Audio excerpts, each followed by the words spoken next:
Happy married life कार्यक्रम में कई शादीशुदा जोड़े शामिल हुए।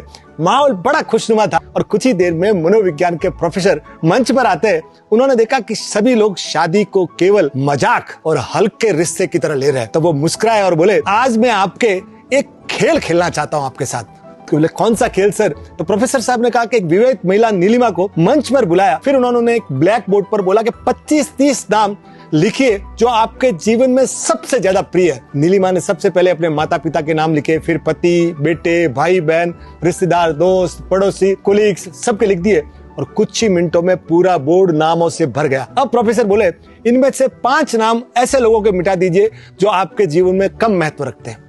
नीलिमा ने थोड़ा सोचा और अपने जितने कोलिग्स थे उनके नाम हटा दिए। अब 5 नाम और मिटाइए। तो इस बार उन्होंने पड़ोसियों के और रिश्तेदारों के हटाने चालू किए और कुछ देर बाद बोर्ड पर केवल 4 नाम बचे थे, मम्मी, पापा, पति और बेटा। सबकी निगाहें नीलिमा पर थी। और ये खेल उसका नहीं रहा बल्कि वहां बैठे हर व्यक्ति की भावनाओं का हिस्सा बन चुका था। इनमें से 2 और नाम मिटा दो। अब नीलिमा की आंखें भर आई। गहरी सांस लेते हुए इसने पहली बार अपने माता पिता का नाम हटाया। पूरा हाल स्तब्ध रह गया क्योंकि ये विश्वास नहीं हो रहा था कि एक बेटी ने अपने माता पिता का नाम हटा दिया। अब बोर्ड पर सिर्फ 2 नाम थे, पति और बेटा। प्रोफेसर ने एक बार फिर कहा, इनमें से एक नाम और मिटा दो। ये सुनते ही नीलिमा की आंखों से आंसू बहने लगे। वो कुछ देर तक तो चुपचाप खड़ी रही। ऐसे लग रहा था कि मानो उसका दिल टूट गया है। और काफी देर सोचने के बाद उसने कांपते हाथों से अपने बेटे का नाम भी मिटा दिया। अब बोर्ड पर केवल एक नाम बचा था, पति। तो पूरा सभागृह बिल्कुल शांत था। तो प्रोफेसर ने नीलिमा से पूछा, तुमने ऐसा क्यों किया? जिन माता पिता ने तुम्हें जन्म दिया, पाल पोस कर बड़ा किया,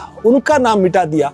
और जिस बेटे को तुमने अपनी कोख से जन्म दिया उसका भी नाम हटा दिया, आखिर क्यों? तब नीलिमा ने आंसू पोंछते हुए धीमे स्वर में कहा, मेरे माता पिता बूढ़े हो चुके हैं। एक दिन ऐसा आएगा जब वो मुझे छोड़कर इस दुनिया से चले जाएंगे और मेरा बेटा बड़ा होकर अपनी दुनिया अलग से बसा लेगा और शायद शादी के बाद वो मेरे साथ रहे या नहीं रहे, लेकिन मेरे पति वो हर सुख दुख में मेरा साथ निभाएंगे। पूरा हॉल तालियों की गड़गड़ाहट से गूंज उठा।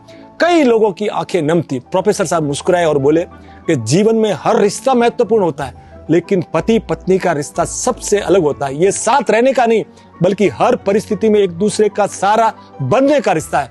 मजाक अपनी जगह ठीक है, लेकिन सच्चाई ये है कि जीवन साथी वो इंसान होता है जो अंत तक हमारे साथ चलता है। उस दिन वहां मौजूद हर व्यक्ति ने रिश्तों को, गहराई को एक नजरिए से समझा।